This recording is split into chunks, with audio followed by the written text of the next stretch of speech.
As we look forward to a new year, we are also reflecting on some of the biggest stories to hit headlines this year. Russ Mitchell takes us back to the start of 2021, looking at the stories making an impact nationally and right here in Northeast Ohio. 2021, a year full of ups. He's going! He's going! He's gone!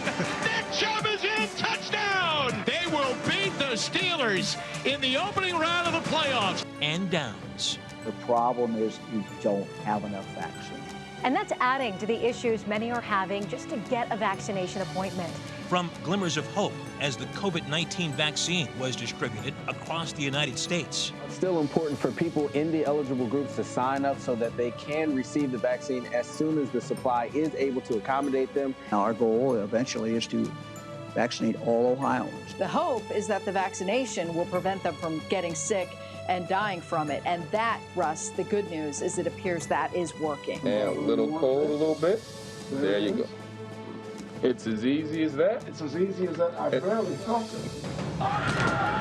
To horror as we all watch rioters storm the U.S. Capitol building on January 6th.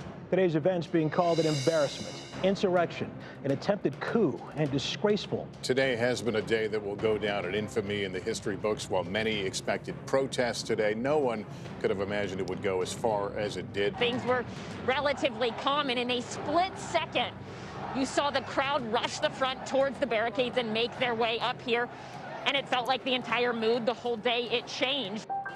2 weeks later, a newly elected president took office. I, Joseph Robinette Biden Jr., do solemnly swear. Back here at home, we marked 1 year since the COVID stay-at-home order. Governor Mike DeWine says he has a game plan to get Ohio back to normal and lift statewide COVID-19 restrictions. And it all comes down to the numbers. We don't have a curfew anymore, so obviously it is working. The numbers are dropping. Any way we can help our hospitals is what we need to do. As vaccines gradually rolled out to the general public. So far, so good. After day one of the mass vaccination clinic in downtown Cleveland. They held a soft opening here at the Wolstein Center yesterday where about 1,500 people were vaccinated. And Russ Mitchell joining us now. Is Gojo at all concerned about having to cut back workers as things improve? Lester, I didn't get that impression at all. In fact, they believe that personal hygiene habits have changed because of the pandemic, and they expect business to remain at a pretty steady high from now on. In spring, a bit of normalcy returned as baseball fans were welcomed back to Progressive Field. We welcome you to opening day here on Channel 3. It's been a long time coming.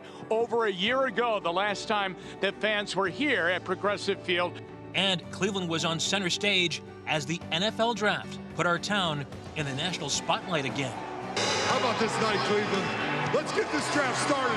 But I've been talking with people, and they've been saying, man, it just feels like football season. One of the things that's great is that the Browns, well, we do not have a top pick, meaning that we did well last season.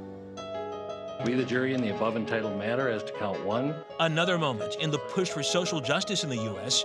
when Minneapolis police officer Derek Chauvin was convicted in the death of George Floyd.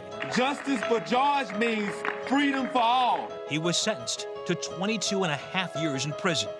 In June, a new strain of the coronavirus called the Delta variant is now here in Ohio. Another milestone in the fight against COVID. The Delta variant is currently the greatest threat in the U.S. to our attempt to eliminate COVID-19. We ask the question every day, what's new? Well, today the answer is the name of our baseball team. We learned this summer would bring an end to an era as the Cleveland Indians announced this would be their final season using their nickname of 107 years. Most of the folks I talked to today said they're okay with the name change. This really seems like a nice transition, the right time to do it, and I think people are going to get excited about it. After a year's delay because of the pandemic, the Tokyo Olympics opened, and a Northeast Ohio native fulfilled her Olympic dream.